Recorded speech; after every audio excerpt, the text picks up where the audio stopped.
and welcome to Branch of Israel. This is Rabbi Roger coming to you from God's beautiful country, Israel. During the Passover service, there's something that takes place most people are not aware of. In the early part of the service, there's a piece of matzah, or unleavened bread, that is broken in half, wrapped in a white cloth, and hidden for the children to find later after the meal. So what is so significant about this piece of matzah? This piece is the middle matzah removed from a holder with two others. The three pieces, according to the rabbis, are the Cohens, the Levites, and the rest of the Jewish people. Some others believe that they represent Abraham, Isaac, and Jacob. Either way, they do not seem to make sense because the middle piece we took out represents either the Levites or Isaac. By chance, any representation of why just them? The matzah has stripes, it has holes, and it is flat, and very thin. Any correlation between them yet? In Isaiah 53:5, it states, "He was pierced through for our transgressions. He was crushed for our iniquities. The chastening for our well-being fell upon him, and by his scourging we are healed." To the believer, this verse represents Jesus. Now hold up a piece of matzah, and it too represents this verse, which in turn represents Jesus. So we now have wrapped that piece of matzah in a white cloth and hid it. The meal is over. We send the children out to find it. Why? Because they know whoever finds it will get money for it. Sounds familiar, because Jesus' life was redeemed for 30 pieces of silver. Then it is time for the third cup of wine,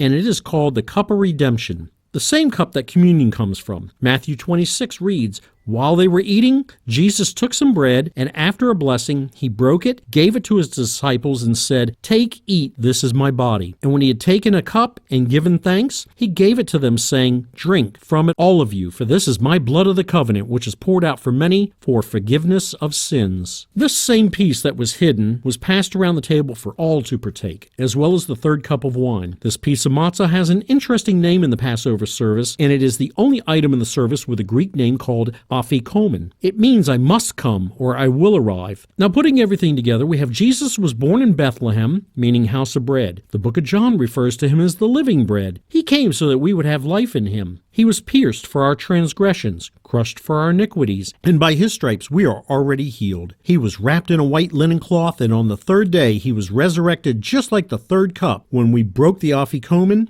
and shared his presence with one another. So whenever you take communion, you have a reason to linger for a while. Let him love on you, let him heal you, and let him fill you to overflowing with his blood, his love, and his presence. If you want to get in touch with us or get on our mailing list, visit branchofisrael.com. This is Rabbi Roger coming to you from Israel, and thank you so much for listening. Lehitraot, goodbye, or see you again.